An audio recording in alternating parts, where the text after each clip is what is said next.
Добрый день, мои дорогие! Добро пожаловать ко мне на дачу! Сегодня готовлю французские пончики. Да, пончики любят и готовят во многих странах, поскольку это очень вкусно. Конечно же, это не очень полезно, калорийно, но очень вкусно. Эти пончики отличаются от привычных нам пончиков на дрожжевом тесте тем, что они готовятся на заварном тесте. Получаются нежными и вкусными.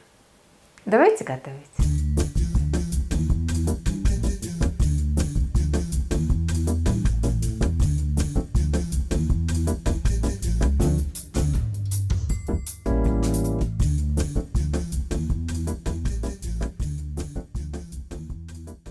Для теста нам понадобится 250 мл воды, 160 грамм муки, 100 грамм сливочного масла, 3 крупных куриных яйца и 1-2 яичных белка, 2 чайные ложки сахара и четверть чайной ложки соли.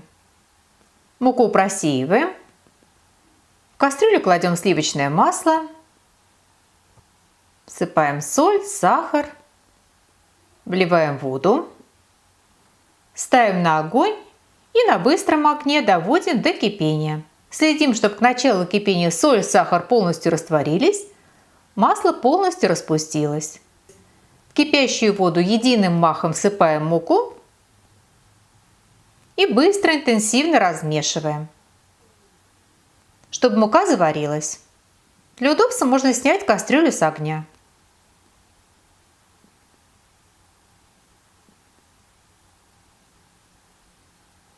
Следующим этапом возвращаем кастрюлю на огонь и вот таким образом, постоянно растирая тесто, подсушиваем его до тех пор, пока тесто не начнет отдавать муку. Это нужно для того, чтобы выпарить из теста остатки воды, для того, чтобы мы потом могли втереть в тесто максимальное количество яиц. Подсушиваем тесто до тех пор, пока на дне не образуется мучной налет. Вот так это выглядит. Перекладываем тесто в миску и даем слегка подостыть. Для того, чтобы тесто быстрее охлаждалось, я его буду растирать, хотя это и не обязательно. Когда тесто остынет до теплого, до такого приятного на ощупь теплого, мы будем втирать в тесто куриные яйца. Вбиваем яйца по одному за раз. Каждое последующее добавляем только после того, как тесто полностью вобрало ранее добавленное яйцо. С каждым яйцом тесто будет становиться все менее густым. Вот такое тесто у меня получилось после того, как я втерла в него 3 куриных яйца. Сейчас тесто еще очень густое, оно хорошо держится на лопаточке и даже с нее не сползает. Нам нужно, чтобы тесто было более жидкой консистенции, поэтому будем постепенно добавлять яичный белок. Втираем белок небольшими порциями и постоянно контролируем консистенцию.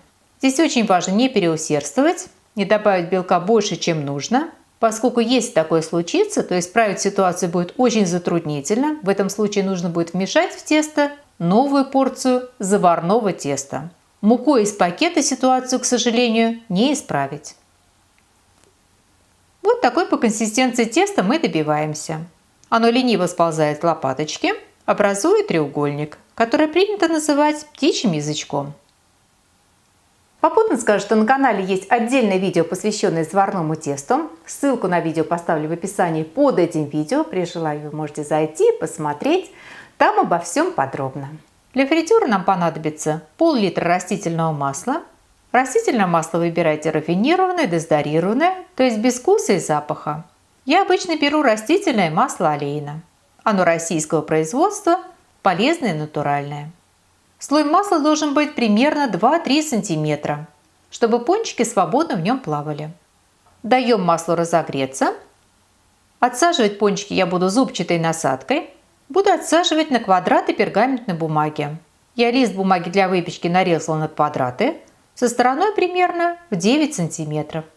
Всего из этого количества теста у меня получилось 15 пончиков, то есть нам понадобится 15 вот таких квадратиков.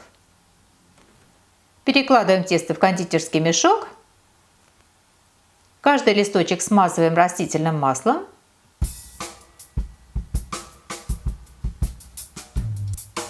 И отсаживаем пончики.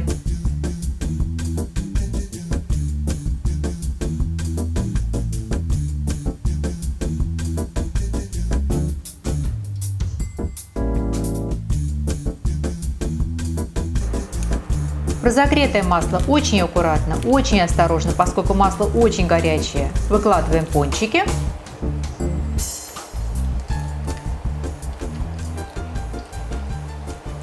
И обжариваем с двух сторон до румяности.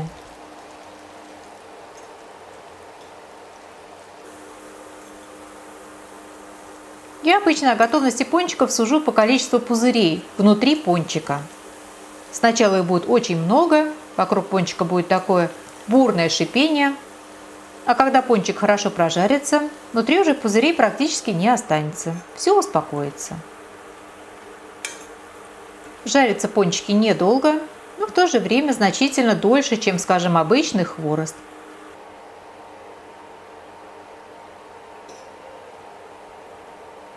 Обжаренные пончики снимаем, выкладываем на бумажные полотенца, чтобы убрать лишний жир.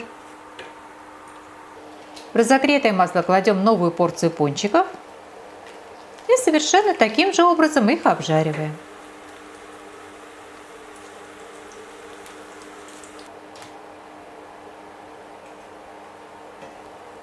Как я уже сказала, из этого количества теста у меня получилось 15 пончиков. Вот такие они получились красивые, легкие, воздушные. И нам останется приготовить только сахарную глазурь. Для глазури нам понадобится 150 грамм сахарной пудры и 3-4 столовые ложки либо горячего молока, либо горячей воды. От количества жидкости будет зависеть густота глазури. Если вы хотите, чтобы слой глазури был потолще, чтобы она была более видимая, добавьте воды поменьше. Я добавила 50 мл горячего молока. Глазурь у меня получилась довольно жидкой, и слой глазури будет совершенно тонким. Добавляем столовую ложку жидкого меда. Мед по желанию. Если не хотите, можете просто пропустить, ничем заменять не нужно. Размешиваем, и наша глазурь готова. Окунаем теплые пончики в глазурь и раскладываем на бумажных полотенцах.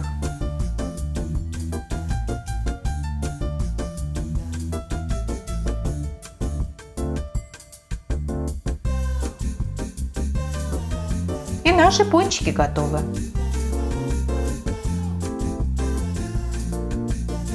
Вот такие они нежные и легкие на разломе.